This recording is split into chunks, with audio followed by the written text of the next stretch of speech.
You think you wouldn't survive the Middle Ages because of Vikings, or the plague, or a sudden case of being stepped on by a horse. Wrong. You wouldn't survive because within 5 minutes of arriving in 1340, someone would smell you coming from 3 blocks away, and they'd be absolutely disgusted. Hollywood has lied to you.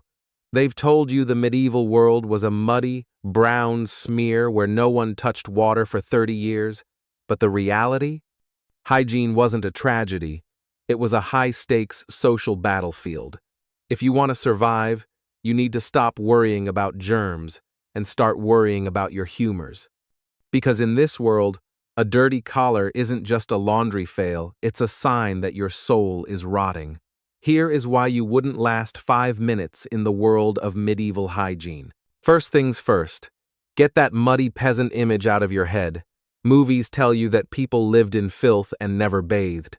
Reality was closer to a culture obsessed with looking bright. See, the medieval world operated on the theory of humors. If you were dirty on the outside, it meant your internal fluids, phlegm, bile, and blood were out of balance. So, you must do one thing immediately. Find some linen. Linen is your new best friend. In a world without deodorant, linen acted like a high-tech, moisture-wicking undershirt. It pulled the wicked vapors and sweat away from your skin. If you're a peasant, you have one set. If you're a noble, you have dozens. But here's the catch. Someone is always noticing. The standard of clean wasn't your skin. It was your white edges. Your cuffs and your collar had to be blindingly white to show you were a person of status. If those edges are yellow, you're a walking red flag. You'll feel the weight of the judgment the moment you step into a tavern. And about that no bathing myth? People actually loved public bathhouses, known as stews. They were the 14th century equivalent of a spa day, complete with food, music, and, well, extracurricular activities. But wait, before you jump in, there's a problem. The church thinks these bathhouses are basically sign factories. Plot twist. The more you try to stay clean in a public tub, the more the local priest thinks you're up to no good. So, how do you keep that linen white without a washing machine? You use ingenuity and things that would make a modern chemist faint. Movies tell you laundry was just dipping clothes in a river. Reality was a chemical war zone. To get your clothes truly white, you'd use lye. How do you make lye? You soak wood ash in water, and sometimes don't gag, you use fermented human urine as a bleaching agent. Therefore, you have to spend your Saturday mornings smelling like a literal latrine just to look holy on Sunday. But let's say you've managed the laundry. Now you have a new problem. Your teeth. There's no Colgate here. Instead, you're rubbing your teeth with a chew stick made of green hazelwood and a paste made of salt and burnt herbs. It actually works surprisingly well, provided you don't mind the taste of charcoal. Here's the catch. Suddenly, the atmosphere shifts. You hear a bell. The local town official is walking down the street, and everyone is straightening their clothes. Bad news. You've just entered the zone of sumptuary laws. In many medieval cities, if you try to clean up too well, say, by wearing a silk veil or a certain color of bleached fabric that's above your station, you can be fined or even arrested. Hygiene isn't just health, it's a legal boundary. You have to be exactly the right amount of clean for your job. As you're scrubbing your hands, you notice a small, ornate silver toothpick hanging from a wealthy merchant's belt. Keep that in mind. In this world, the way you clean your face in public is a weapon of social combat. Now, you've been invited to a feast. This is it, the ultimate survival test. Forget the Black Death. You're about to face the etiquette of the ewer.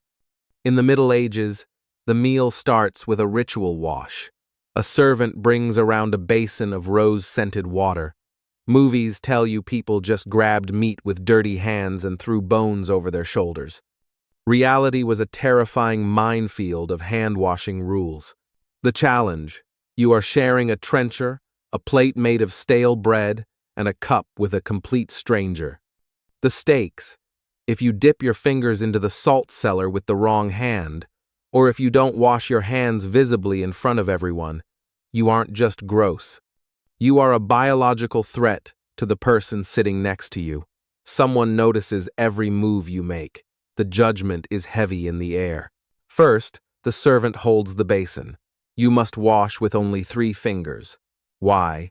Because those are the clean fingers you'll use to touch the shared meat. Next, you feel a sneeze coming. In the modern world, you'd sneeze into your elbow. In 1340, if you do that, you've just committed social suicide. You must turn your head entirely away, sneeze into the air, and then immediately signal for a rewash. Now for the forced choice. The Lord looks at you. He offers you a piece of choice meat, but your napkin, a shared cloth, is slightly soiled. Do you wipe your hand on your expensive linen shirt, ruining your status, or use the dirty napkin and risk the judgment? You remember the silver toothpick. You produce your own small grooming kit, a sign of extreme clout. You clean your nails with a small knife, looking calm and collected. You've passed the vibe check. A movie character would be wiping grease on his beard. You are daintily patting your lips with a damp cloth because you know that greasy lips on a shared cup is the fastest way to get kicked out of the castle. You survived the feast. You kept your linen white, your teeth charcoal scrubbed, and your humors balanced. But here's the mind-blowing part. Medieval people were arguably cleaner than the people who came 300 years later. As the Renaissance arrived, people became terrified of water, believing it opened the pores to the plague. The dirty Middle Ages is actually a myth created by the Victorians to make themselves feel better.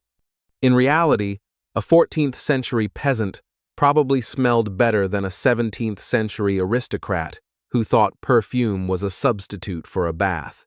So, did you survive? If you had the wits to manage your linen and the discipline to follow the rosewater rituals, yes. You didn't die of a germ, you lived because you mastered the art of the 14th century vibe check. Was it like this everywhere? No, but it was common enough to ruin your day if you weren't prepared. Next time you complain about your shower's water pressure, just remember, at least you don't have to bleach your underwear with wood ash and prayer. If you think you could handle the lie bucket, hit subscribe. If not, well, stay in the 21st century. It smells better here.